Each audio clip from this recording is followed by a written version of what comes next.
A 36-year-old man sleeping with a 12-year-old boy, or a series of them.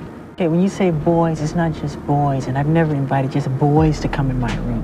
I have never invited anyone into my bed ever. एक ऐसा कलाकार जो जब dance करता था तो 1.25 लाख लोग खाना पानी भूलकर दीवानों की तरह उसे देखते रहते थे। माइकल जैक्सन लोगों को दीवाना बनाने के लिए ये नाम ही काफी है।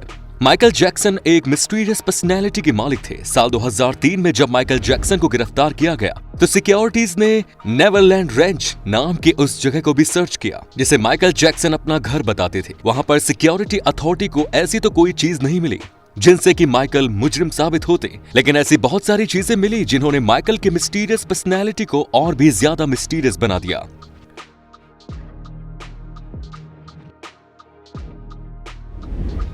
नंबर 1, नेवरलैंड रेंज को विजिट करने से जो एक बात क्लियर हुई वो ये थी कि माइकल जैक्सन का बच्चों के प्रति एक ऊंचे लेवल का लव एंड अफेक्शन था। नेवरलैंड में एंट्री करते ही ये बात ऑटोमेटिकली प्रूव हो जाती है।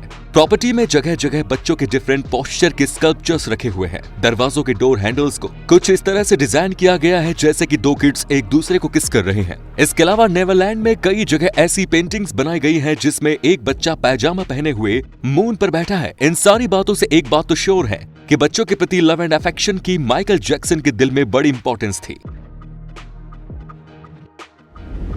नंबर 2, माइकल जैक्सन और मैकॉले कल्किन की रिलेशनशिप एक अजीब रिलेशनशिप थी जो केवल 8 साल की उम्र में शुरू हो गई थी। जब मैकॉले सिर्फ 8 साल के थे, माइकल मैकॉले से एक प्ले के दौरान स्टेज के पीछे मिले थे। उनकी ये मुलाकात आगे जाकर एक ब्यूटीफुल फ्रेंडशिप में बदल गई। उसके बाद मैकॉले माइकल के नेवरलैंड हाउस में ज्यादातर टाइम स्पेंड करने लगे। जब नेवरलैंड पर रेड की गई थी तो मैकॉले के घर के होम अलोन एरा की एक हेडशॉट फोटो एक बंद और सुरक्षित रखी मिली। फोटो साइंड थी और उस पर लिखा हुआ था don't leave me alone in this house. इसके कारण दोनों के रिलेशनशिप की मिस्ट्री और गहरी हो गई। कई बार मैकॉले एक्सेप्ट कर चुके थे कि माइकल जैक्सन और उनके बीच में एक ब्यूटीफुल फ्रेंडशिप थी और कुछ नहीं, वो बस बच्चों के जैसे हाथ में टाइम स्पेंड करना चाहते थे। The relationship that you had with Michael Jackson?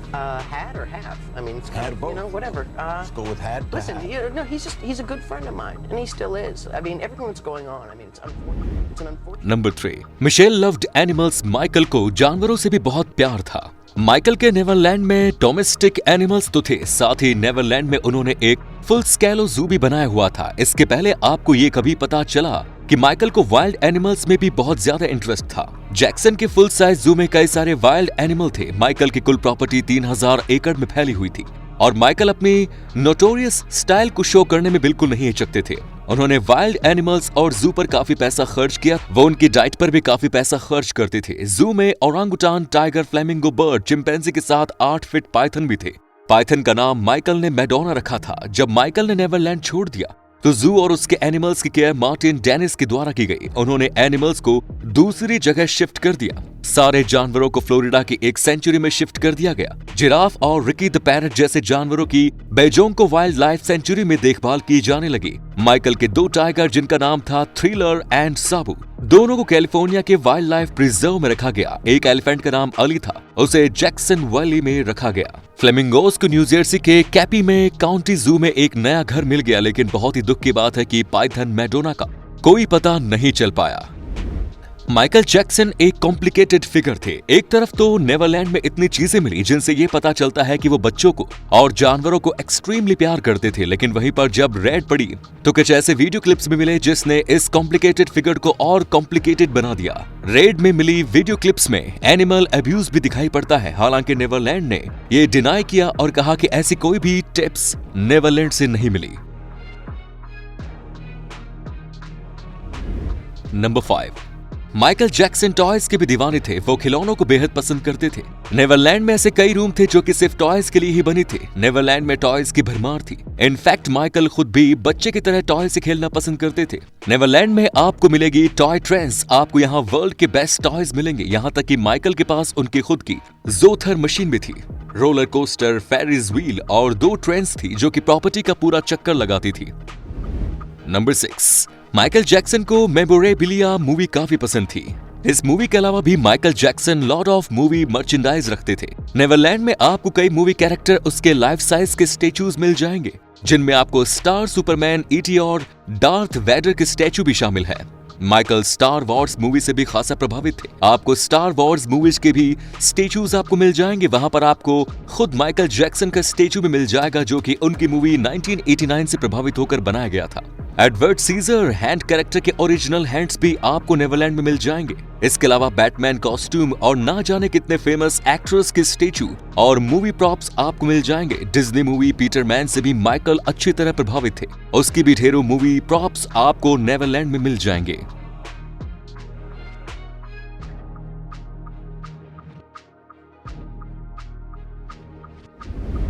Number 7, mannequin Neverland का एक इंपॉर्टेंट पार्ट है। माइकल जैक्सन को ह्यूमन साइज मैनीक्विन्स बहुत पसंद थे। आपको पूरे नेवरलैंड में ढेर सारे ह्यूमन साइज मैनीक्विन्स मिलेंगे। ये मैनीक्विन्स आपको अजीब अजीब जगहों पर और अजीब अजीब तरह के पोजीशंस में मिल सकते हैं। इनकी पोजीशन, कपड़े, सब कुछ माइकल खुद ही डिजाइन करते थे। एक जगह तो कुछ मैनीक्विन्स डाइनिंग टेबल के चारों तरफ ऐसे बैठे हैं जैसे वो आपस में डिस्कशन कर रहे हो। नंबर 8, माइकल जैक्सन बच्चों के लिए पूरी तरह से समर्पित थे। यहाँ तक कि पुराने समय के चाइल्ड स्टार्स को भी माइकल जैक्सन काफी पसंद करते थे। 1930 के चाइल्ड आर्टिस्ट शर्ली टेम्पल के नाम पर उन्होंने अपने नेवरलैंड में एक रूम डेडिकेटेड किया। इस रूम की वॉल डेकोरेशन में शर्ली के कई वॉलपेपर्स और शर्ली की पब्लिसिटी फोटोज यूज किए गए हैं। रूम में शर्ली टेम्पल का एक लाइफ साइज मैनीक्विन भी रखा हुआ है, जो कि पिंक ड्रेस में है और पिंक हेयर बैंड लगा हुआ है। नंबर 9, माइकल अपने आप को पसंद करते थे। इन सारी चीजों से बढ़कर अगर माइकल को कोई चीज अच्छी लगती थी तो वो माइकल खुद थे। आप इस प्लेनेट पर one of the most famous personality हैं, तो आप खुद को एडमायर करने से रोक सकते हैं। नेवरलैंड में माइकल के पास खुद के स्टेचू थे, खुद के मास्क थे, खुद के फिगरिन थे, यहाँ तक कि उनका खुद का रोबोट था। यहाँ तक कि माइकल की खुद की पेंटिंग्स भी थी, जिनमें कुछ हिस्टोरिकल फिगर्स भी शामिल थे, जैसे कि वर्ल्ड फेमस द लास्ट सपर, जिसमें कि माइकल खुद सेंटर में बैठे थे। अब बाकी लोगों की जगह उनके फेवरेट हिस्टोरिकल फिगर्स बैठे थे। नंबर 10, उन्होंने अपना बचपन खोया।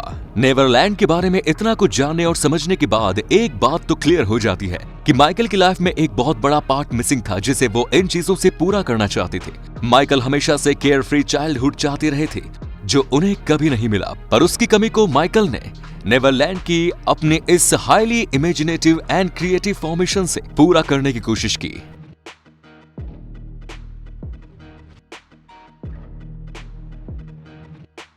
एक ऐसा स्टार जिसे देखने के लिए लाखों लोग उमड़ पड़ते थे, छतों से कूद जाते थे, लोग उसके दीवाने थे, लेकिन वो खुद अंदर से कितना खाली था ये सिर्फ वही जानता था। उम्मीद है आप माइकल के इस extra ordinary creation and spirit के लिए हमारे वीडियो को एक लाइक जरूर कर देंगे और इसे शेयर भी जरूर करें।